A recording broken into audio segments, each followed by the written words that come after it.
Imagine for a moment, an age-old, stunningly ornate globe slowly rotating in a dark, dusty corner of a forgotten library. A globe so old, it shows Prussia instead of Germany and New France instead of Canada. A relic of an era forever locked in the past. Except, what if I told you, this very globe is the map of the world before the Great Shake-Up, the 7 Years' War?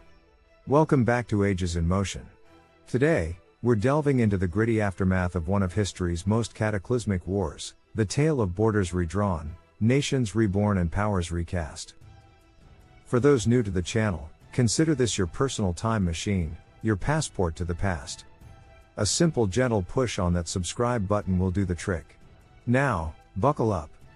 We're time traveling back to 1763. In the echo of the last cannon shot, when the dust of battles settled, and the solemn quill finally came to rest on the parchment of the Treaty of Paris, the world looked different.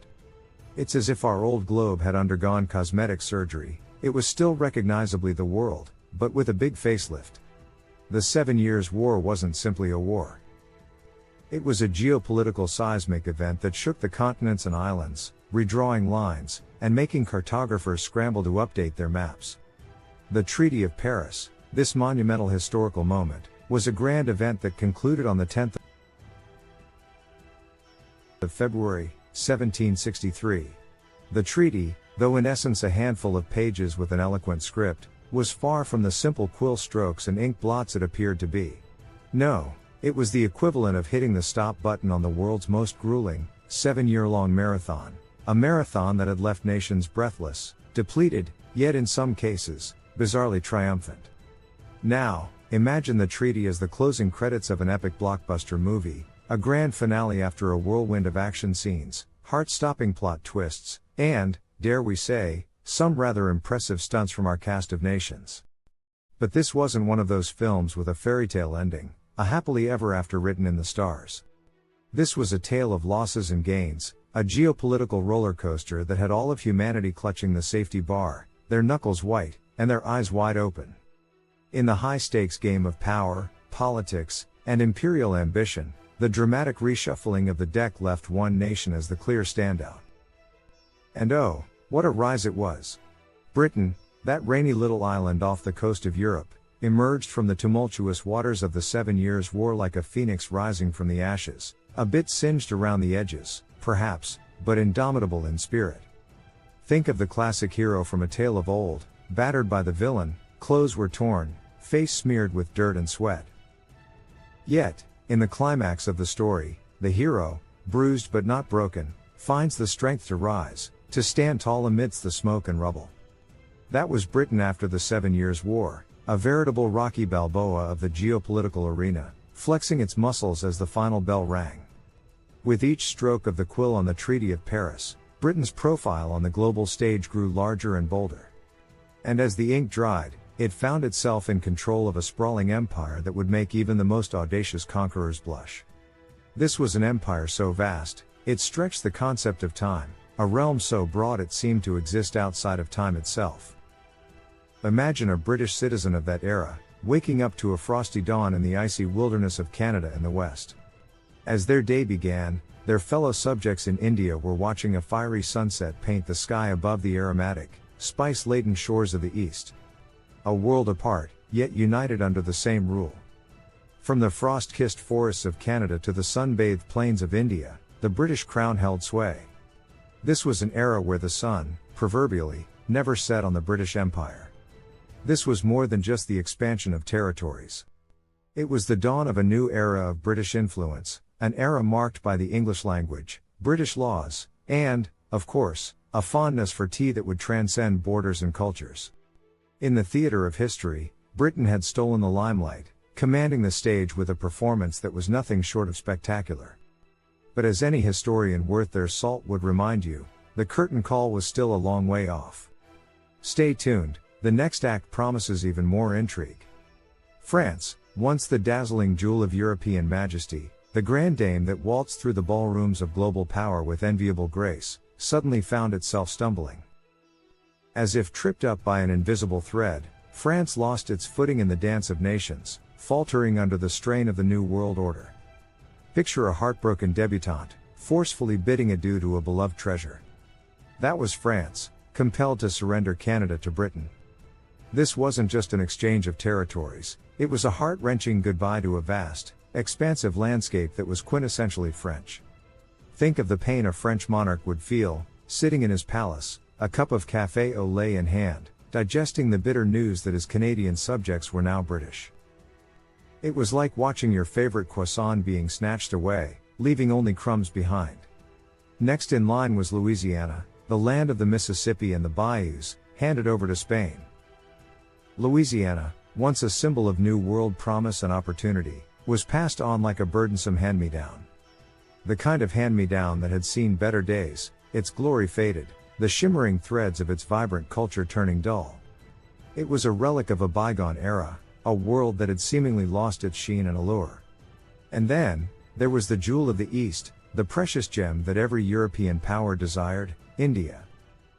In a world where colonial ambitions were as much about prestige as profit, losing a foothold in India was akin to a catastrophic fall from grace. France was forced to relinquish all claims to mainland India, removing itself from the contest for control over the subcontinent's incredible wealth and diversity. Imagine bidding farewell to an array of riches, the intoxicating scent of spices, and the vibrant splash of colors that India represented. It was like losing the key to a treasure chest that you had once held tight. And so, one by one, the cards that France held close to its chest were taken away, each one a blow to its colonial aspirations and global stature. The proud nation was losing its pawns in a high-stakes game of global chess, but the match was far from over. After all, history has a knack for making comebacks as exciting as the game itself. Meanwhile, there was Spain, caught in the shadowy back alleys of global diplomacy, grappling with its own bruised ego. Just imagine the Grand Spanish Empire, once the fiery flamenco dancer commanding the stage of world politics, now sulking in the corner. The spotlight had shifted, the applause dwindled, and all they were left with was a fading echo of past glories. Adding a rather sour note to Spain's bitter symphony was the relinquishment of Florida. Oh, sunny Florida. The land of swaying palm trees and golden beaches. Imagine giving up the eternal sunshine, the call of the vibrant, lively cities, and the allure of untamed wilderness. It was as if the sun had set prematurely on a part of the Spanish Empire, leaving in its wake a creeping, inevitable twilight. And so, as easily as a leaf fluttering to the ground in an autumn breeze, Florida slipped from Spain's grasp and landed in Britain's hands. It was a blow, no doubt, a thorn in Spain's once unassailable image. But in this high-stakes global game, the dice were still rolling. Yes, the world map at that time was as fluid and unpredictable as a game of Risk. But unlike the board game, where you can shrug off a loss and pack up the game, the real-world stakes were exponentially higher. Borders weren't just lines on a map, but heartbeats of nations, symbols of pride and power.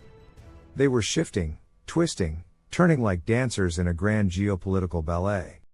Every decision, every treaty signed, every concession made, was a move in this cutthroat game. Each move, like a ripple in a pond, sent waves across the world, shaping the fate of nations, and by extension, the lives of millions.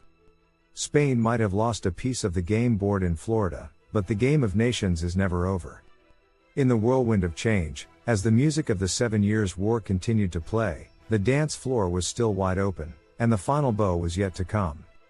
Just remember, history is always in motion. And let's not forget about Prussia. Now, here's a story that could inspire the script of a blockbuster movie. Prussia, the nation far from the biggest or the wealthiest, possessed an indomitable spirit that was second to none. You see, Prussia was the scrappy underdog in this grand drama. The nation that was written off by many, expected to be and also ran, a supporting character in the grand narrative of the 7 Years' War. But oh, how wrong they were. Imagine Prussia as a boxer, not the fanciest or the flashiest, but the one with grit and tenacity. The one who took blow after blow, who tasted the canvas more than once, but never let the bell toll the end of his fight. That was Prussia, bloodied but unbowed, resolute amidst the dust and din of battle, refusing to be counted out.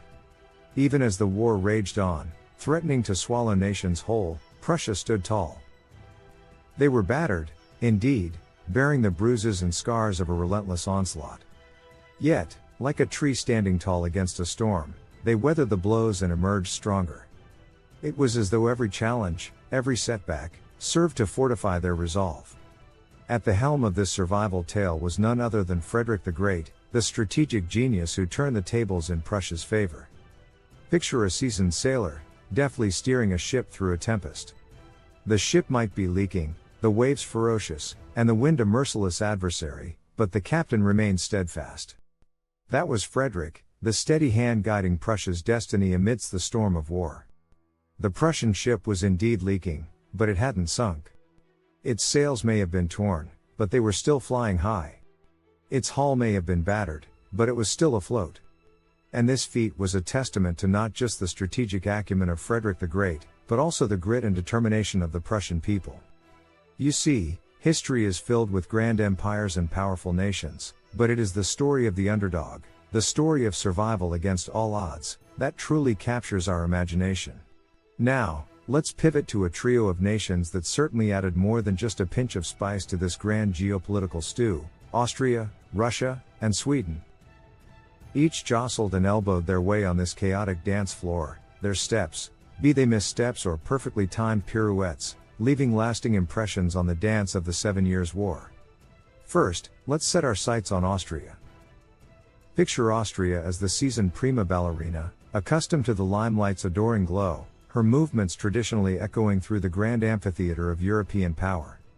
Yet, amidst the war's frenzied jig, she found herself in a high-stakes tango with Prussia, both jostling to lead the dance within the German-speaking ballroom. While Austria may not have swept all the encores, it managed to maintain its grace and poise, remaining a continental power not to be discounted, even if Prussia did step on its toes on the dance to German dominance. Our gaze then shifts eastward, to the enigmatic Russia, the bear in this grand ballet. A looming presence, Russia twirled into the war, shrouded in mystery, an unpredictable dance partner whose next move was always a cliffhanger. Under the iron hand of Tsarina Elizabeth, Russia's pirouettes and grand jetés began to command the European stage. Yet, in a dramatic plot twist worthy of a season finale, Elizabeth's passing and the ascension of Peter III, who was more of a fanboy than a rival to Frederick the Great, saw Russia abruptly exit stage left. Finally, we alight upon Sweden, that seasoned Nordic dancer, whose spotlight had perhaps dimmed from its former golden glory. In this 7 Years' War ballet, Sweden's steps were primarily aimed against Prussia in a dance-off known as the Pomeranian War. The war's choreography didn't quite spell out a standing ovation for Sweden. Instead, it was a dance of resilience, a testament to Sweden's tenacity. And while it may not have been the prima ballerina of this war, it certainly proved it could still keep time with the rhythm of the European powers. Thus, each nation, Austria, Russia, Sweden, added their unique rhythm to this grand historical symphony, a composition of ambition, strategy, and raw power. It was an orchestration where every note mattered, where every beat contributed to the unfolding crescendo of the 7 Years' War. As the saying goes, there are no small parts, and in the dramatic performance of history, every player's role is critical to the narrative's progression. In the grand theater of history, wars play many roles. They are the scriptwriters, the plot devisers, and the directors calling action and cut. They conjure heroes and villains, shape narratives, and in the case of the 7 Years' War, they gave us a plot twist for the ages. This wasn't just a change of scene, it was a new act entirely. The pulse, the rhythm, the very heartbeat of global power politics had been altered. And so, the borders shifted, and the balance of power along with it. It was a global game of musical chairs that lasted 7 long years. When the music stopped, and the dust settled, everyone had to find a new seat. Some were comfortable in their new spots, others less so. Some, like Britain, had claimed the grand throne, while others, like France and Spain, were left to rummage for a humble stool. And the world was forever changed. Well, that's it for this episode. Remember, though, this globe we've spun today is only half the story. The world was never the same after the 7 Years' War, and not just because of redrawn maps and power shifts. Economically, the world was flipped on its head. If you enjoyed our journey today, and you'd like to continue exploring the twists and turns of the past with us, do consider subscribing. A simple click, and you're a part of Ages in Motion. You can also push that like button, and share your thoughts in the comments. We absolutely love hearing from you. So, until next time, keep your seat belts buckled. We've got more riveting tales from the past coming your way. Next stop? The economic aftershocks of the 7 Years' War. Until then, remember, history is a motion picture, and you're part of the cast. Until next time, keep the wheels of time turning.